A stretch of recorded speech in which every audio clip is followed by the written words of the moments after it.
There is a saying among those who have lived long enough to see both triumph and tragedy that a person's true character is not revealed in moments of ease, but in how they treat others when they have every reason to look away.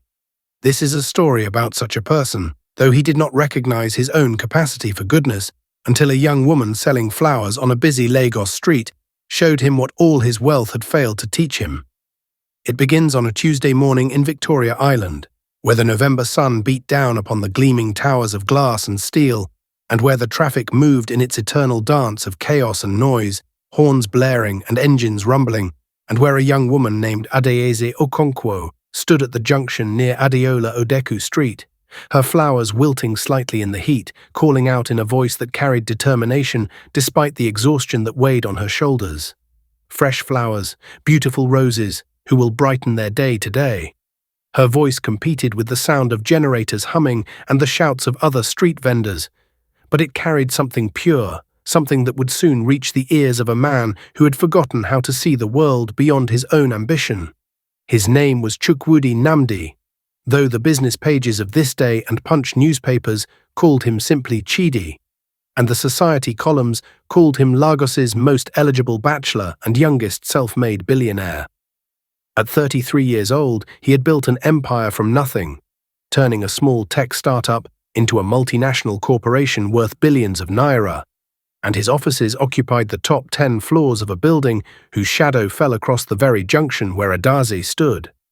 On that particular Tuesday morning, he sat in his corner office on the 35th floor, floor-to-ceiling windows offering a view of the Lagos Lagoon in the distance, the city sprawling beneath him like a kingdom he had conquered through intelligence and ruthless determination.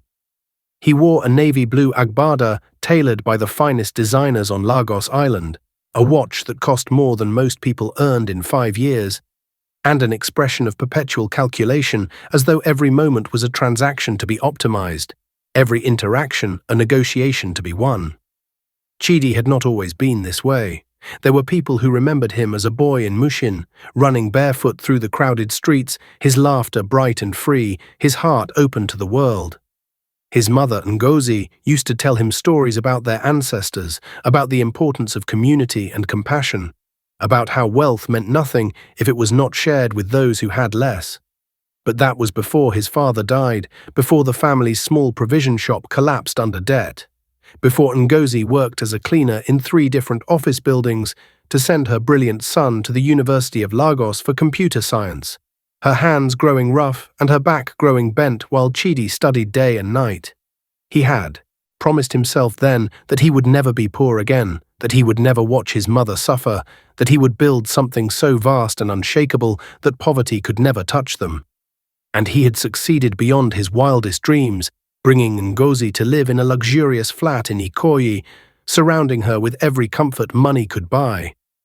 But somewhere along the way, in his relentless pursuit of success, he had forgotten the other lessons she had tried to teach him, the ones about kindness and humility and seeing the humanity in every person he passed. Adaze, meanwhile, knew nothing of Ikoyi flats or corner offices. She knew the weight of a bucket filled with roses, the ache in her shoulders after standing for 10 hours, the careful mathematics of counting every naira to ensure there would be enough for rent and food and the medication her younger sister needed. She had come to Lagos 4 years ago from Enugu, following the promise of opportunity, believing the stories about streets where dreams came true if you worked hard enough. The reality had been harsher than the stories suggested. She worked as a home care nurse during the day, moving between the homes of wealthy families in Ikoyi and Victoria Island, caring for elderly patients who sometimes forgot her name even though she bathed them and fed them and listened to their stories. At night, she sold flowers at the junction, standing in the heat or the rain or the oppressive humidity, offering beauty to people who rarely looked her in the eye. Her younger sister, Chiamaka, was 14 and lived with their aunt back in Enugu, attending community secondary school and dreaming of becoming a doctor. Every month, Adaze sent home half of what she earned, no matter how little it was, no matter how many meals she skipped to make the math work. She did not complain. Complaining would not change anything, and besides, she had been raised to believe that hard work and faith would eventually be rewarded, that goodness was its own reward, that struggles were temporary, but character was eternal. On that Tuesday morning, Adais had been standing at her junction for 3 hours, and she had sold exactly 4 bouquets. The heat was the kind that made sweat run down her back and plastered her blouse to her skin, but she kept smiling because smiling cost nothing, and sometimes it made people more likely to buy flowers. She wore a faded blue dress that she had bought from Yaba Market, sandals that were starting to fall apart, and a headscarf to protect her face from the sun. Her bucket of flowers sat beside her, water evaporating quickly in the heat, and she kept adding more water from a bottle she had brought, trying to keep the roses and lilies fresh and appealing. Her face, though beautiful in its warmth and openness, was drawn with exhaustion. She had worked a double shift the day before, caring for an old woman in Victoria Island who had been particularly demanding, and she would work another shift as soon as she finished here, but she smiled anyway and called out to the people who passed. Chidi left his office at exactly 10 o'clock, as he did every Tuesday morning, to drive the short distance to his meeting with the board of directors at another building in the same Victoria Island business district. He preferred to drive himself in his black Range Rover rather than use a driver because driving helped him think, helped him prepare for the negotiations and discussions that awaited him. He moved through traffic with the confidence of a man who was used to people making way for him. His phone pressed to his ear as he spoke to his assistant about the agenda for the meeting, barely noticing the city around him. He drove past the suya vendor setting up his grill, past the woman selling fruits from a tray balanced on her head, past the beggar sitting by the roadside, seeing none of them, his mind already in the boardroom, calculating how to convince the directors to approve his latest acquisition. It was pure chance that made him glance to the side at that exact moment. Perhaps it was the flash of color from Adiz's flowers, bright against the dusty chaos of Lagos traffic. Perhaps it was something in her voice, calling out about beauty and brightening days, words that seemed absurd in the context of a Lagos street corner, but also strangely sincere. Whatever it was, Chidi looked to the side, and for just a moment his eyes met Adai's through the car window. She smiled at him, a genuine smile that reached her eyes despite the heat and the exhaustion, and she held up a bouquet of red roses toward his car. The traffic light had just turned red, forcing him to stop right beside her.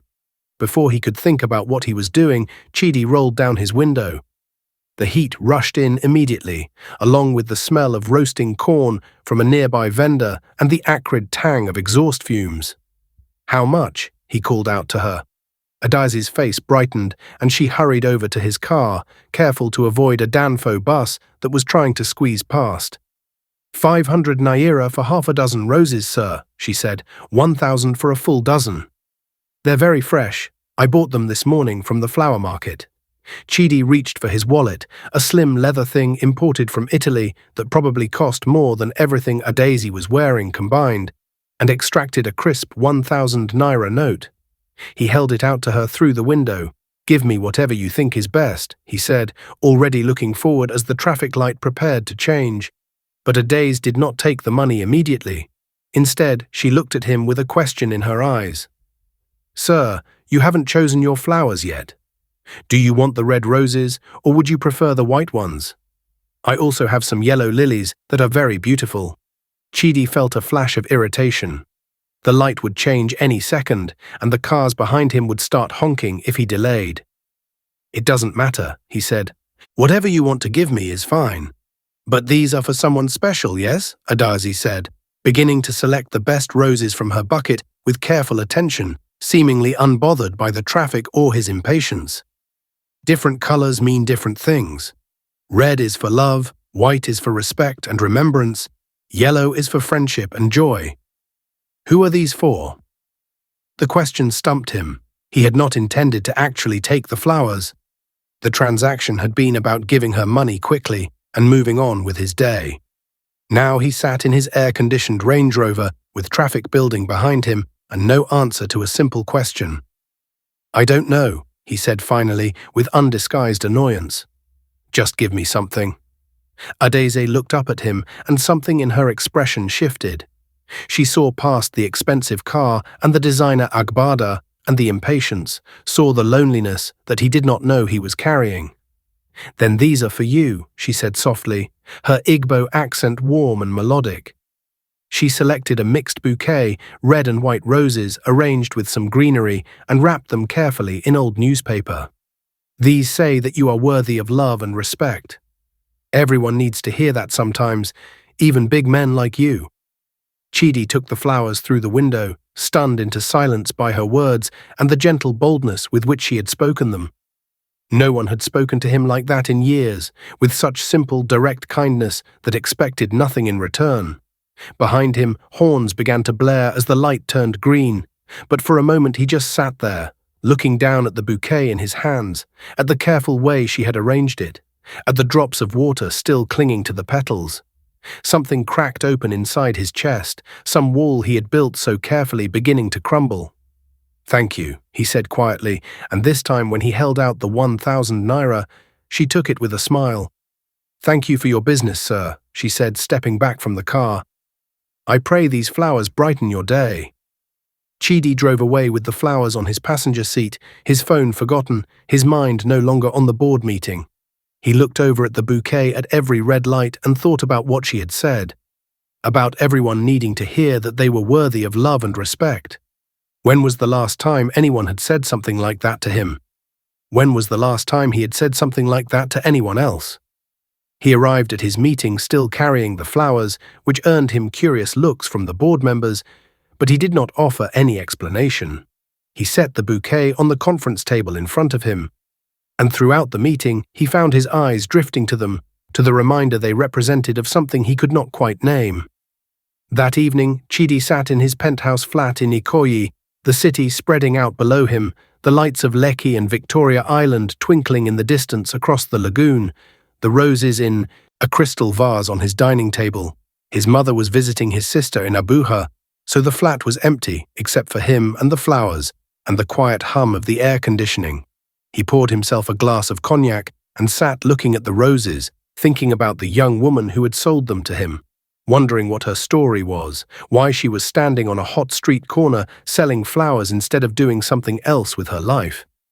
The questions bothered him because they implied that he cared, and he had trained himself not to care about people beyond what they could do for him or what he could do for them in a professional context. Caring about strangers was inefficient, a waste of emotional energy that could be better spent on productive pursuits. But as the days passed, Chidi found himself thinking about Adesi more than he wanted to admit. On Thursday morning, he drove to his meeting via a different route, one that took him past her junction. She was there, in the same faded dress, calling out about her flowers with the same determined cheerfulness despite the heat. He told himself he was just taking a different route for variety, that it had nothing to do with wanting to see if she was okay. On Friday, he drove past again, and this time he stopped and bought another bouquet. And again she asked who they were for, and again he had no good answer. "My mother," he said finally, which was partially true. He did give them to Ngozi when she returned from Abuja, and she had looked at them with surprise and pleasure, asking what the occasion was, and he had shrugged and said he thought she would enjoy them. The following Tuesday, exactly 1 week after their first encounter, Chidi stopped at Adaizi's junction again. By now it had become something of a routine, this brief interruption in his relentless schedule. She greeted him with recognition, her smile brightening when she saw his Range Rover pull up. "Oga, you came back," she said with genuine pleasure, using the respectful term that made him feel both acknowledged and slightly uncomfortable. "Did your mother like the flowers?" "She did," Chidi said, surprised that Adesi remembered. "She asked me to greet you." "I'm glad," Adesi said, switching to Igbo. "A mother's smile is worth more than all the money in the world.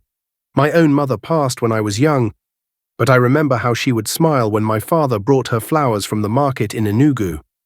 They talked for a few minutes, longer than Chidi usually allowed himself for such interactions, right there on the side of the road, with cars honking around them and the chaos of Lagos continuing uninterrupted. He learned that she was from Enugu, that she had a sister back home, that she worked 2 jobs and sent money home every month. She asked him what he did for work, and when he gave a vague answer about technology and business, she did not press for details, seemingly content to take him at his word. She seemed content to talk about simple things, about the weather and the city and the different people who passed her junction. There was something restful about talking to her, Chidi realized.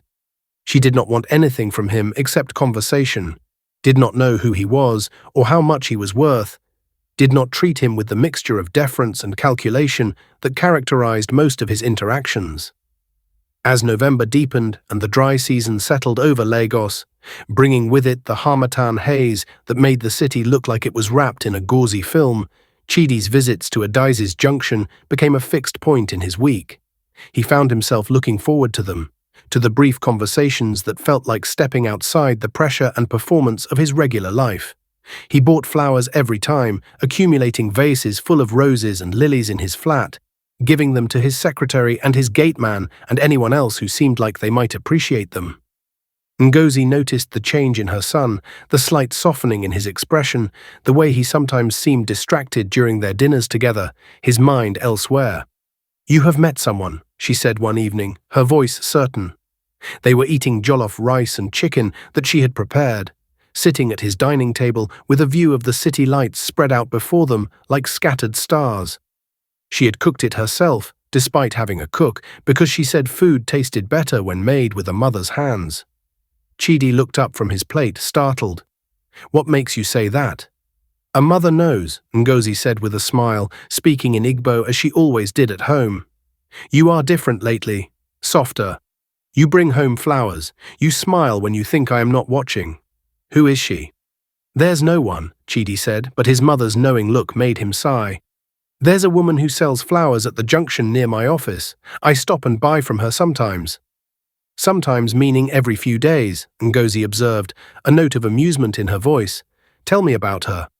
Chidi found himself describing Adaize, the way she smiled despite the heat, her determination and kindness, the fact that she worked 2 jobs to support her sister back home in Enugu.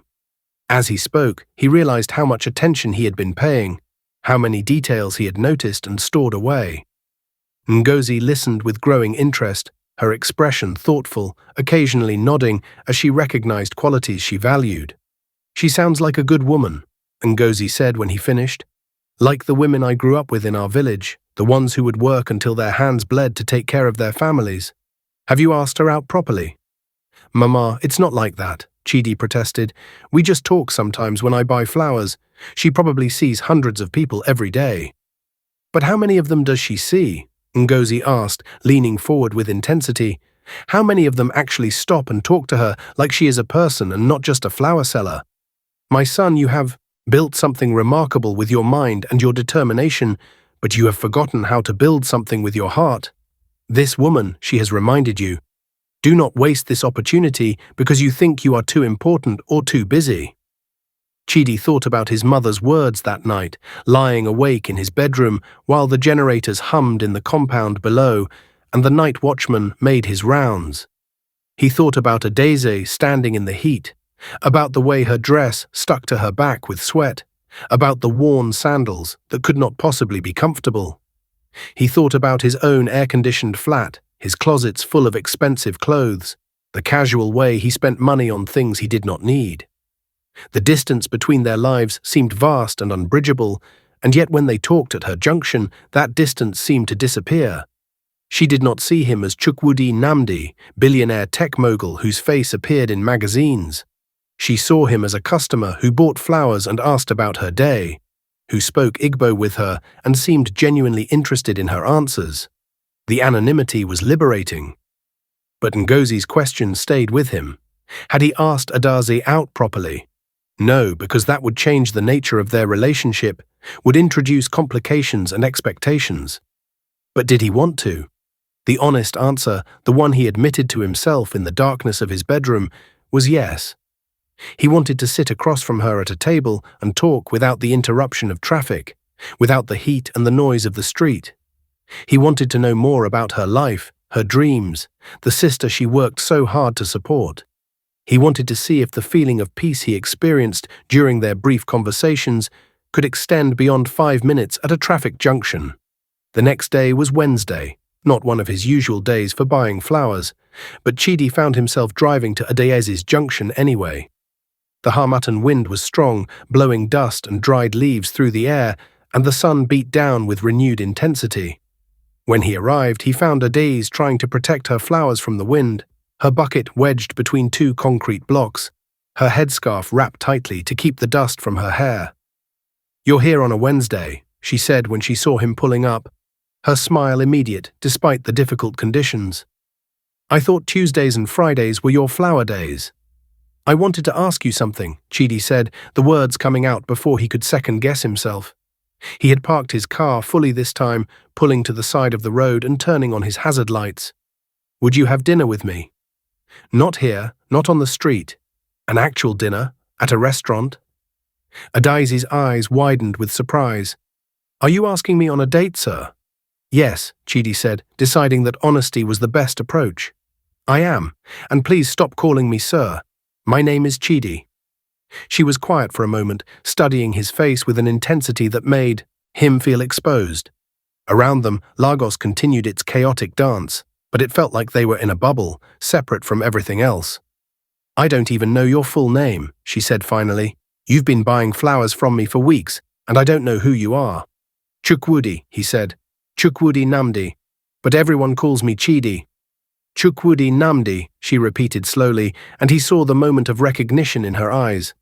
The tech man, the one who owns Namdi Tech Solutions, the one who is always in the newspapers. "Yes," Chidi admitted, bracing himself for her reaction to change now that she knew who he was. But Adiz just nodded thoughtfully. "That explains the expensive car and the designer clothes," she said. "But it doesn't explain why a big man like you stops to buy flowers from someone like me." "Because you're interesting," Chidi said simply. "Because talking to you is the best part of my week. Because you're the only person who doesn't treat me like Chukwudi Namdi the billionaire, but just like a person who likes flowers."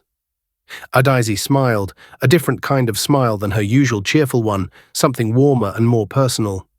"I would like to have dinner with you, Chidi," she said, "but I should tell you that I work 2 jobs, so my free time is very limited. I work as a home care nurse most days from 1 o'clock until 9 o'clock, and I sell flowers from 6 in the morning until 1 in the afternoon." "When is your next day off?" Chidi asked. "Sunday," Adaizi said. "This Sunday, but please, nowhere too expensive or fancy. I don't have clothes for those kinds of places." "Don't worry about that," Chidi said. "I know a place, a good Nigerian restaurant in Surulere. Proper jollof rice and a goosey soup, none of this continental food nonsense. Is 6 o'clock okay?" "6 is perfect," Adaizi said, and the happiness in her voice made something warm bloom in Chidi's chest. "But Chidi, I should warn you, people will talk. A big man like you with a flower seller like me. It will cause gossip." "Let them talk," Chidi said with a shrug. "I stopped caring what people thought a long time ago." They exchanged phone numbers, Chidi carefully typing her number into his expensive iPhone while she wrote his on a scrap of paper she kept in her pocket. He found himself looking at her contact information several times that day, feeling like a teenager with his first crush. He told himself he was being ridiculous, that this was just dinner with an interesting woman, nothing more, but he knew he was lying to himself. This felt like something more, something that could be important if he did not find a way to ruin it with his usual intensity and need for control. Sunday arrived with clear skies and temperatures that were typical for December in Lagos, hot but not unbearable. Chidi spent an embarrassing amount of time choosing what to wear, finally settling on a simple kaftan, dark blue with subtle embroidery, casual but still nice. He considered sending his driver to pick up Adiz but decided against it, not wanting to overwhelm her. Instead, he arranged to meet her at the restaurant in Surulere, a place called Mama Nkechi's Kitchen that served the kind of food that reminded him of home, the kind of place his mother would have taken him when he was young. He arrived 15 minutes early and waited outside the restaurant, watching the street life of Surulere flow past him. Children played football in the street, dodging around parked cars. Women walked past with trays of plantain chips and bottles of soft drinks balanced on their heads. Men stood in clusters, arguing about Arsenal and Chelsea with passionate intensity. This was the Lagos he had come from, the Lagos he had left behind in his rush to the top. And being here felt like coming home in a way that his expensive flat in Ikoyi never did. When Adeze arrived in a keke napep, the yellow tricycle taxi pulling up to the curb, Chidi almost did not recognize her. She wore a wrapper and blouse in Ankara print, the kind of traditional outfit that showed she had made an effort for their dinner. Her hair was done in neat cornrows instead of hidden under a headscarf, and she wore a small amount of makeup that highlighted her natural beauty. She looked lovely, and when she saw him waiting, her face lit up with a shy smile that made his heart skip. "You look beautiful," he said when she reached him, and she ducked her head with pleasure at the compliment. "Thank you," she said. "You look very nice too. I like the kaftan. Very different from your business attire." The restaurant was warm and welcoming, with checked tablecloths and the sound of high-life music playing from speakers mounted on the walls. Mama Nkechi herself came to greet them, a large woman with a wide smile who took one look at them and declared that they were a beautiful couple, which made Adaze laugh and Chidi feel absurdly pleased. The other diners glanced at them with curiosity but quickly returned to their own meals and conversations. They ordered jollof rice and chicken, egusi soup with pounded yam, fried plantain, and bottles of maltina to drink, and as they waited for the food, they talked in a way they had never been able to at the junction. Chidi learned that Adaeze was 26 years old, that she had studied nursing at the University of Nigeria and Nsukka, but had not been able to find government work after graduation, that she had come to Lagos hoping for better opportunities, but found only struggle and hardship. She spoke about her sister Chiamaka with tremendous love and pride, showing him pictures on her small Nokia phone of a young girl with a bright smile and intelligent eyes. "She wants to be a doctor," Adaeze said, her voice thick with emotion. "She is so smart, Chidi. She came first in her class last term. I want to make sure she has the chance I didn't have, to finish her education properly without stress, to not have to struggle the way I have struggled." "You're putting her through school," Chidi said, understanding. "That's why you work 2 jobs." "Yes," Adaeze said simply, switching to Igbo as the conversation became more personal. "Our parents are gone. Both died in a car accident when I was 20 and Chiamaka was 10.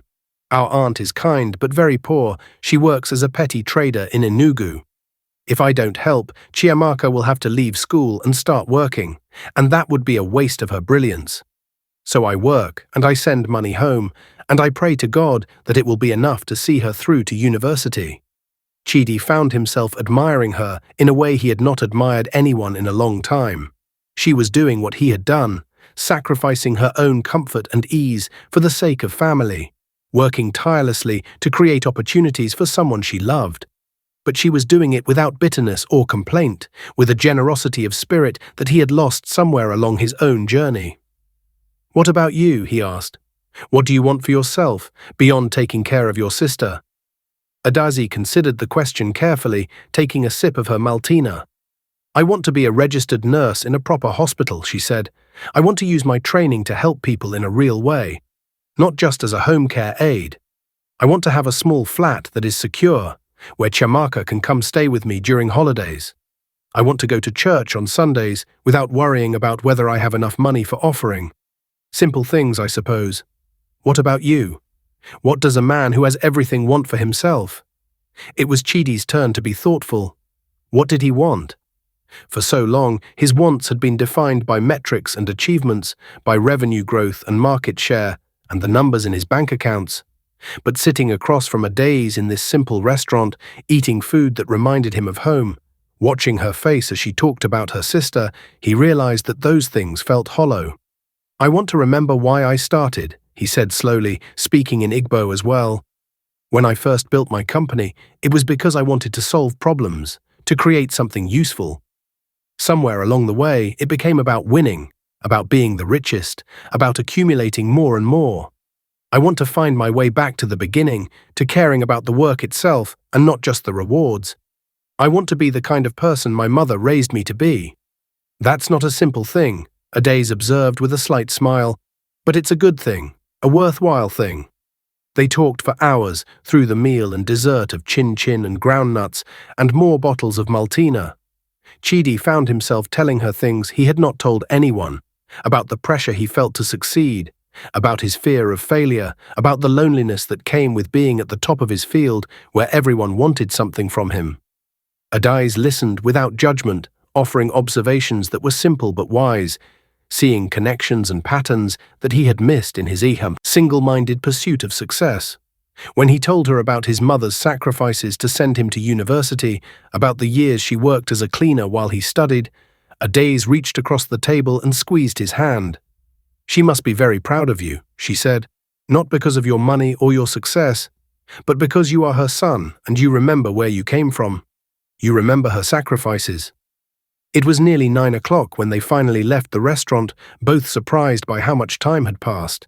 Chidi insisted on taking Adaze home in his car, and she agreed after a moment's hesitation.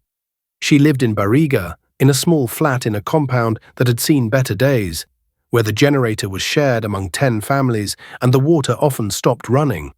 When he pulled up, Chidi insisted on walking her to her door, despite her protests that it was unnecessary and that his car might not be safe parked on the street. The compound was crowded and noisy, children running around even at this hour, families sitting outside their doors chatting and laughing, the smell of evening meals still hanging in the air. Adiz's room was on the second floor, up a narrow staircase with paint peeling from the walls. She stopped at her door, fishing in her bag for her key, and turned to face him. "Thank you for tonight," Adiz said, looking up at him in the dim light from the single bulb that illuminated the corridor. "I had a wonderful time." "So did I," Chidi said, and meant it more than he had meant anything in a long time. "Can I see you again? Not just at your flower junction, but like this, where we can actually talk properly." "I would like that very much," Adaizi said, and when she smiled, Chidi felt something shift in his chest, some long-frozen part of his heart beginning to thaw. "But Chidi, you must understand, our worlds are very different. You are a big man with big responsibilities. I am just a flower seller and a home care nurse. People will not understand why you are spending time with me." "I don't care what people think," Chidi said firmly. "And you're not just a flower seller. You're a trained nurse who is working hard to support her family. You're kind and intelligent and genuine. Those are the things that matter to me." Adaizi looked at him for a long moment, as if trying to gauge his sincerity. "Okay," she said finally, "we will see where this goes. But slowly, eh? I don't want to rush into something and end up hurt." "Slowly," Chidi agreed, though every instinct in his body wanted to rush forward, to claim this feeling before it could slip away. They began seeing each other regularly after that, fitting dates into Adaizi's demanding schedule. Chidi took her to Terra Culture to see plays, to the beaches of Lekki, where they walked along the sand and talked for hours, to small restaurants in Ikeja and Yaba, where they could eat good food without the pretense of his usual high-society haunts.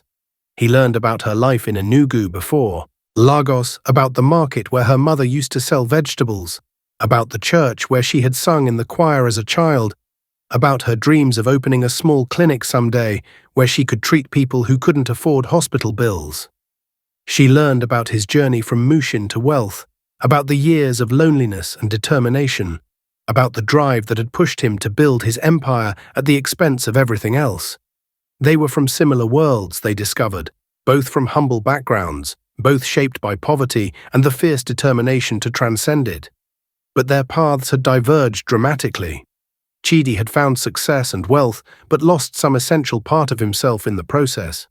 Adaizi had found hardship and struggle, but maintained her capacity for joy and connection. As December deepened and Lagos began to prepare for Christmas, with decorations appearing on the streets and carol singers making their rounds, Chidi found himself thinking about Adaizi constantly. He noticed things he had never paid attention to before, like the number of street children selling pure water in traffic, like the tired faces of workers cramming into Danfo buses late at night, like the vast inequalities that characterized the city he had conquered. One afternoon, he drove past Adaizi's junction after a particularly brutal day of meetings and found her looking exhausted, swaying slightly on her feet, her face drawn with fatigue. Without thinking, he made a decision. He parked and walked over to her.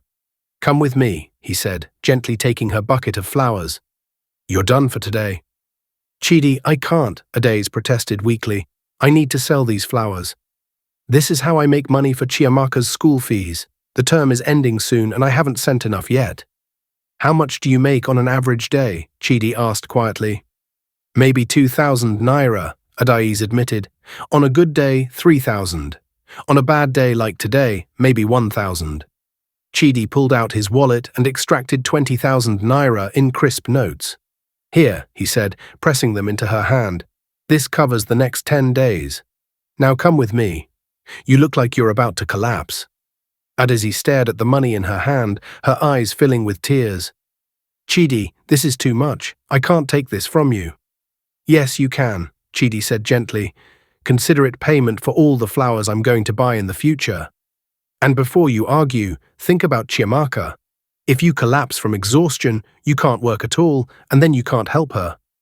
Let me do this for you. Please."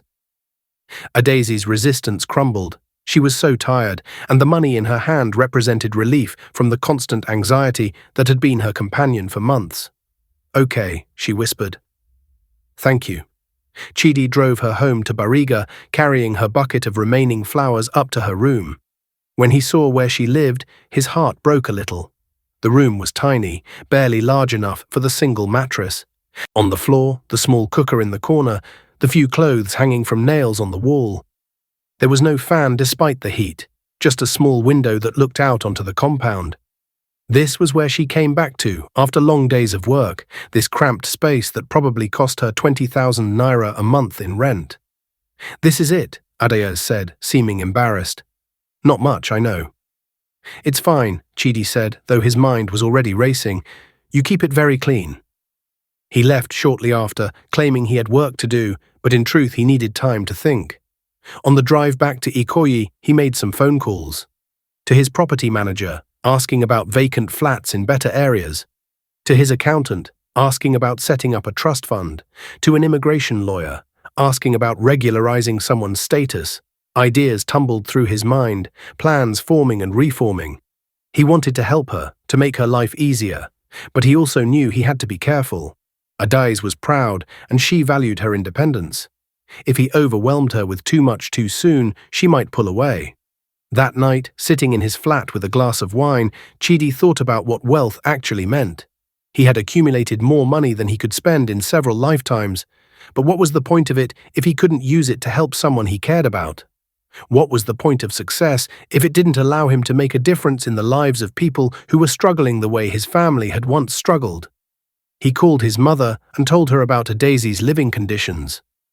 Ngozi listened quietly, and when he finished, she said simply, "So what are you going to do about it?" "I want to help her," Chidi said, "but I don't know how to do it without making her feel like charity case or like I'm trying to control her." "You ask her," Ngozi said. "You explain what you want to do and why, and then you let her make her own decision. Respect her enough to give her that choice. And son, remember that helping someone doesn't mean taking away their dignity or their autonomy. It means walking beside them, not ahead of them." The wisdom in his mother's words settled over him.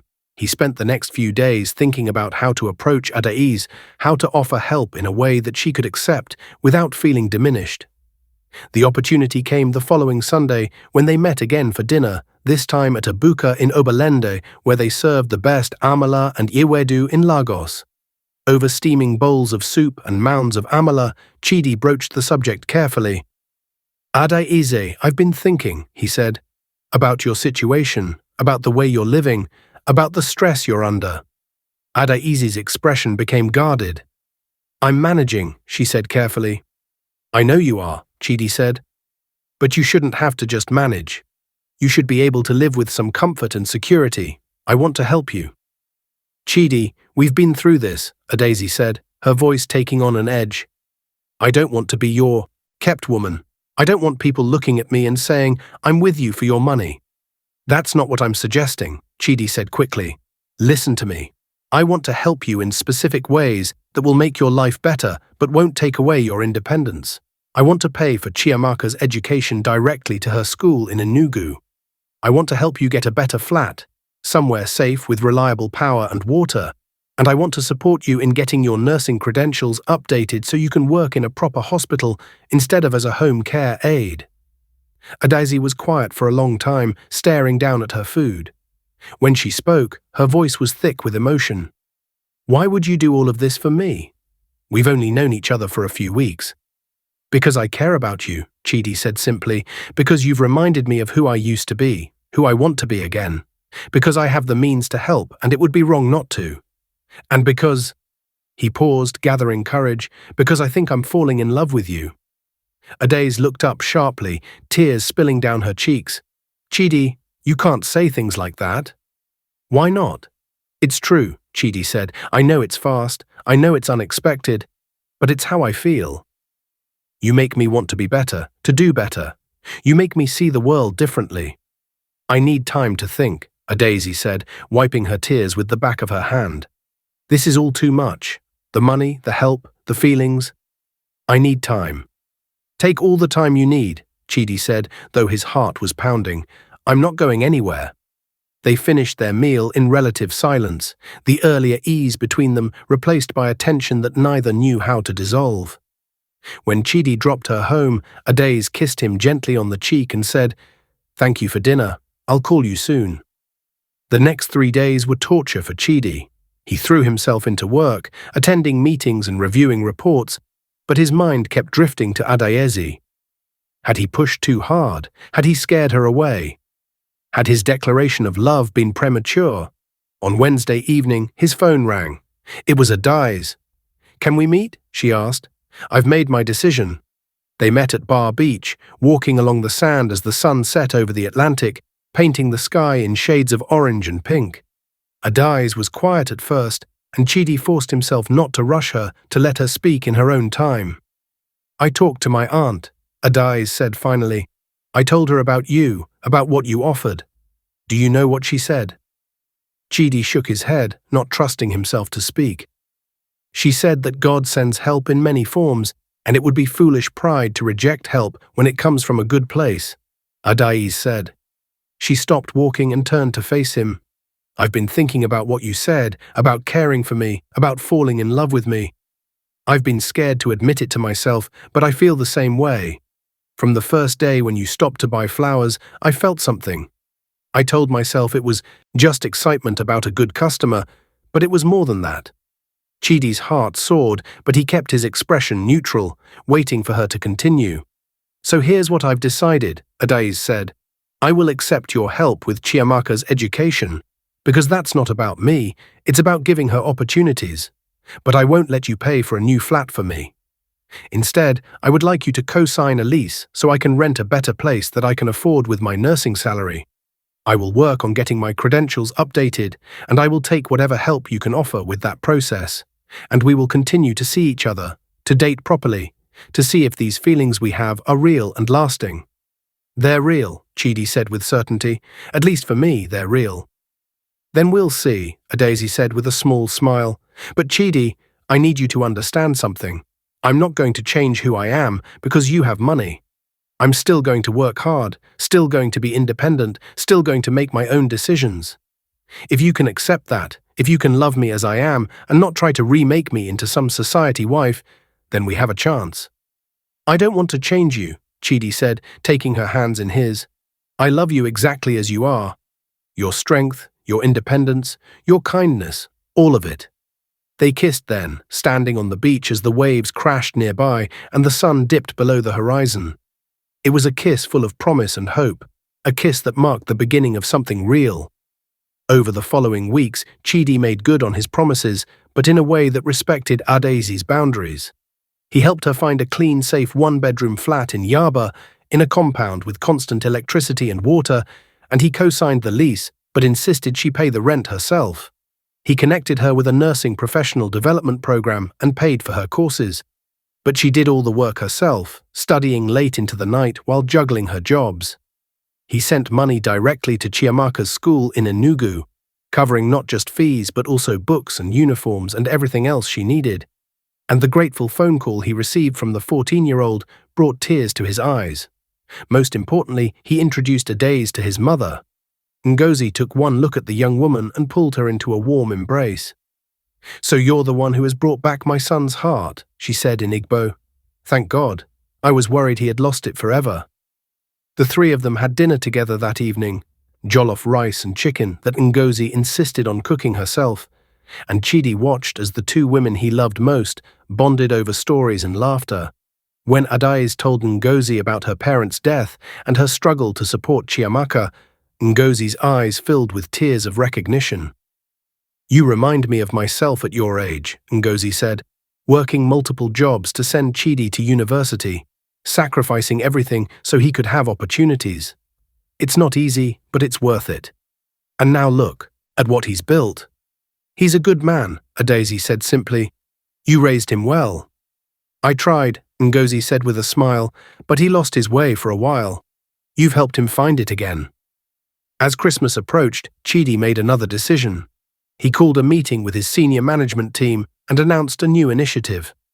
Namdi Tech Solutions would be establishing a scholarship fund for young Nigerians from disadvantaged backgrounds, covering university fees, books, and living expenses for 100 students every year. They would also be creating a mentorship program, connecting scholarship recipients with professionals in their fields. And he himself would be personally involved, interviewing candidates and following their progress. "Why now?" his CFO asked. "This is going to cost us millions of naira every year." "Because it's the right thing to do," Chidi said simply. "Because I was once a poor boy from Mushin whose mother sacrificed everything to give me a chance. Because there are thousands of brilliant young people in this country who just need an opportunity. And because what's the point of success if we don't use it to lift others up?" When he told Adaeze about the scholarship fund, she cried tears of joy. "This is beautiful," she said. "This is who you're meant to be." On Christmas Eve, Chidi took Adaeze to dinner at a nice restaurant in Lekki, one that required reservations and had white tablecloths and attentive waiters. Adaeze had been nervous about going to such a fancy place, but Chidi had insisted, telling her it was a special occasion. After dinner, as they sat over dessert and champagne, Chidi reached into his pocket and pulled out a small velvet box. Adaeze's eyes widened as he opened it to reveal a beautiful diamond ring. Elegant but not ostentatious. "Adaeze Okonkwo," Chidi said, his voice shaking slightly with emotion. "I know we've only known each other for a few months. I know this might seem too fast, but I also know that you've changed my life in ways I never expected. You've made me remember what's important, what's real. You've shown me that wealth means nothing without compassion, that success means nothing without connection. I love you, and I want to spend the rest of my life with you. Will you marry me?" Adaeze was crying openly now, her hands trembling as they flew to her mouth. Around them, other diners had noticed what was happening, watching with interest and smiles. "Chidi, Adaeze started, her voice breaking.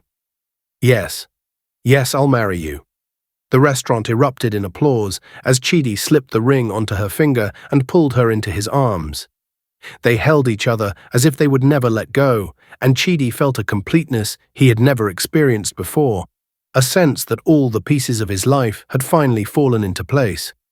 They were married 6 months later in a beautiful ceremony that brought together both families and friends from all walks of life. The society pages covered it extensively, marveling at the billionaire who had married a former flower seller, but Chidi and Adaeze paid no attention to the gossip. They knew what they had, what they meant to each other. Chiamaka came from Enugu for the wedding, dressed in a beautiful bridesmaid's dress that Ngozi had bought for her.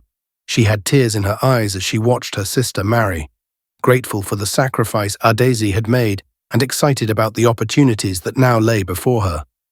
Chidi had promised to support her education all the way through medical school, and she had promised to make them both proud. In the years that followed, Chidi and Adaeze built a life together that was based on mutual respect, love, and a shared commitment to making a difference. Adaeze completed her nursing credentials and began working at Lagos University Teaching Hospital, where she specialized in patient care and training. Chidi expanded the scholarship program, eventually supporting thousands of students across Nigeria. Together, they established a foundation that funded healthcare clinics in rural areas, bringing medical care to communities that had never had access before. Chiamaka did indeed become a doctor, graduating top of her class from the University of Lagos Medical School. At her graduation, she gave a speech about the power of sacrifice and love, about how her sister had given up everything to give her a chance, and how that chance had been multiplied by the generosity of her brother-in-law. There wasn't a dry eye in the auditorium. Chidi and Adaeze had 3 children together, 2 boys and a girl, whom they raised to understand that privilege came with responsibility, that wealth was meant to be shared, that every person they met deserved to be treated with dignity and respect. On Saturdays, they would sometimes drive through Victoria Island, past the junction where Adais used to sell flowers, and they would remember how their story began. "Do you ever regret it?" Chidi asked one day as they sat on their balcony watching the sunset over Lagos. "Leaving your flower-selling business, taking a chance on me?" Adais laughed and squeezed his hand. "Not for a single moment," she said. "You bought my flowers, but I got your heart. That's the best exchange I ever made." Years later, when their children asked them how they met, Chidi and Adais would smile at each other with the kind of understanding that comes from shared history and deep love. They would tell the story of a junction in Victoria Island, of roses and heat, and a conversation that changed two lives. They would talk about how love can come from the most unexpected places, how kindness creates ripples that extend far beyond the initial gesture, how choosing to see people rather than just passing them by can transform everything. "Your father bought flowers from me," Adais would say, her eyes twinkling, "and I told him he was worthy of love and respect. Turns out we both were." And Chidi would add, "I stopped to buy flowers, but what I really found was a reminder of who I was meant to be.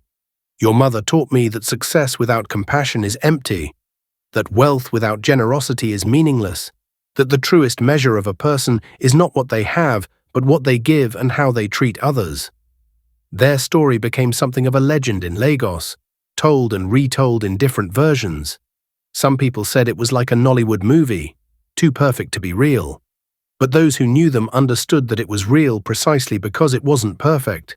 They had their arguments and disagreements, their moments of doubt and difficulty, but they also had something solid at the core, something that had been forged in those early days when a billionaire learned to see beyond his own world and a flower seller dared to believe that she was worthy of more than struggle. The scholarship fund grew to become one of the largest in West Africa, supporting tens of thousands of students over the decades.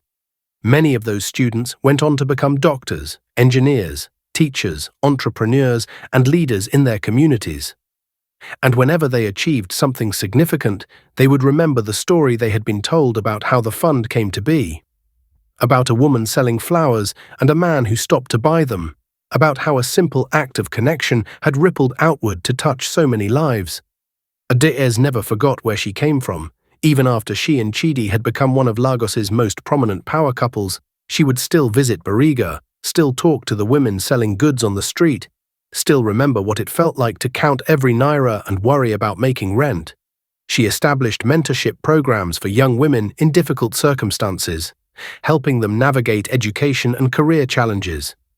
She would tell them her story, not to brag, but to inspire, to show them that circumstances did not define destiny, that hard work and faith and the willingness to accept help when it came could open doors that seemed permanently closed. Chidi, for his part, transformed his entire approach to business. Yes, he still ran a profitable company, still made strategic decisions and competed in the marketplace. But he did so with a consciousness that had been absent before. He implemented fair wages for all employees, comprehensive healthcare, educational support for workers' children. He made sure that Namdi Tech Solutions was known not just for its technology, but for its ethics, for the way it treated people from the top executive to the janitor with equal respect and dignity.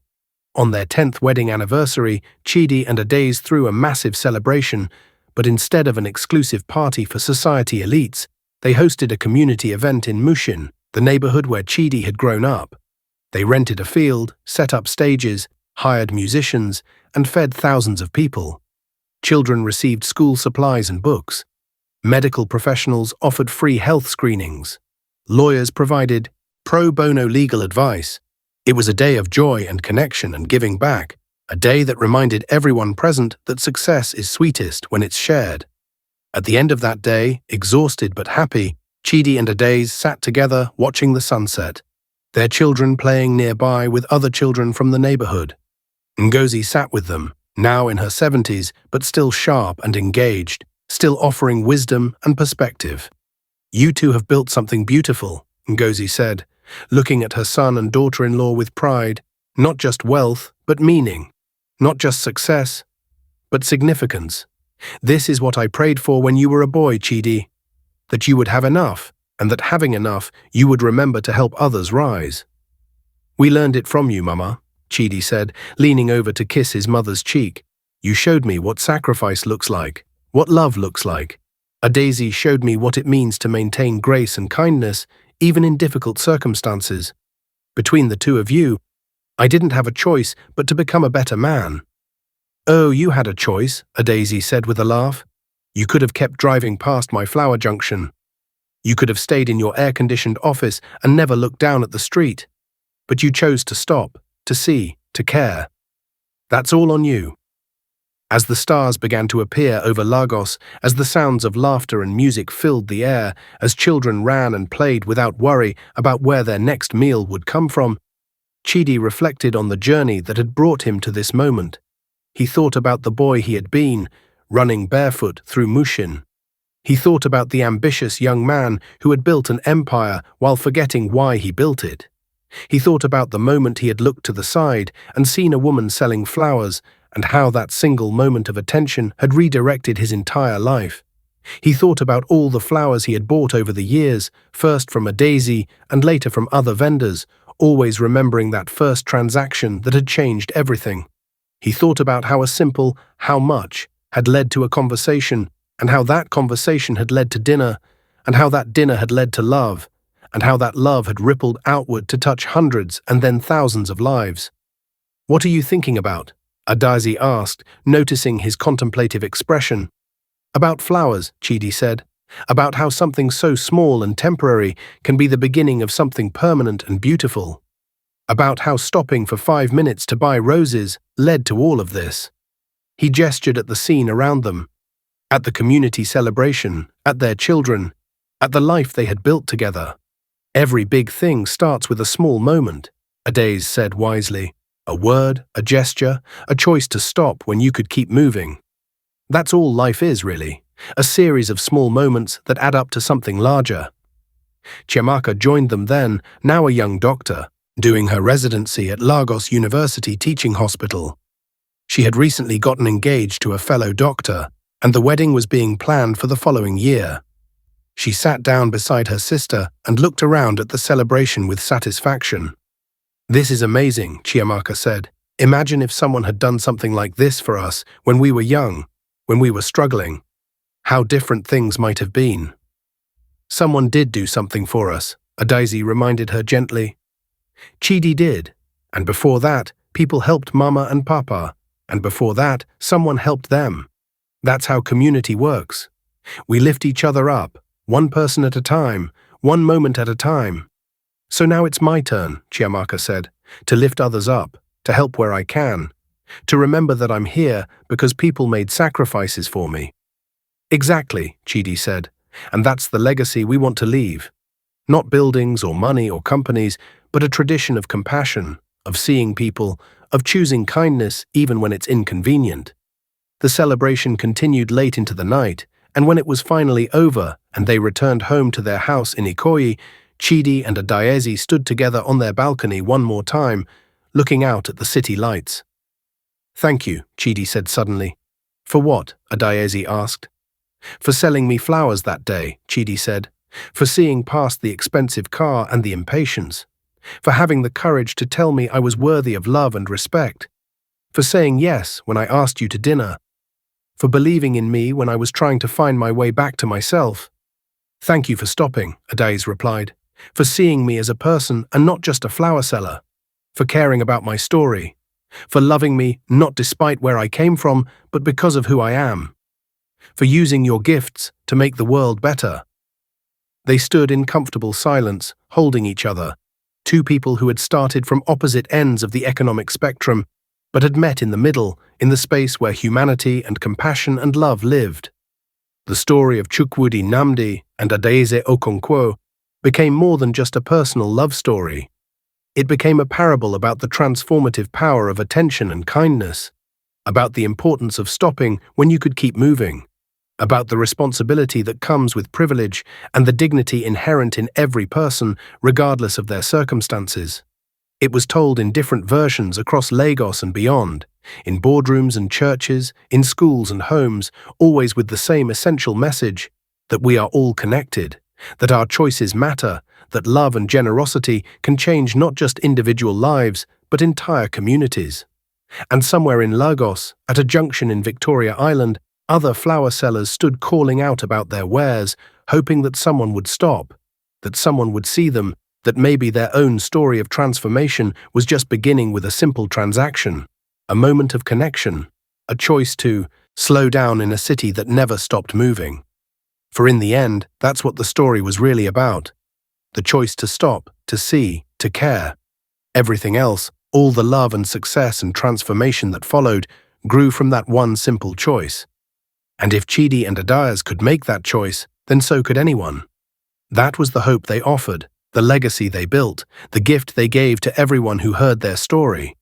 The heart that chose kindness had found another heart that chose perseverance, and together they had created something that would outlast them both, something that would continue to ripple outward long after they were gone, touching lives they would never meet, inspiring choices they would never witness, proving that in a world that often seems too hard and too cynical, love and compassion and simple human decency still have the power to transform everything. And it all started with flowers on a Tuesday morning in Lagos, when a billionaire stopped to make a purchase and found instead his purpose and his heart. The end.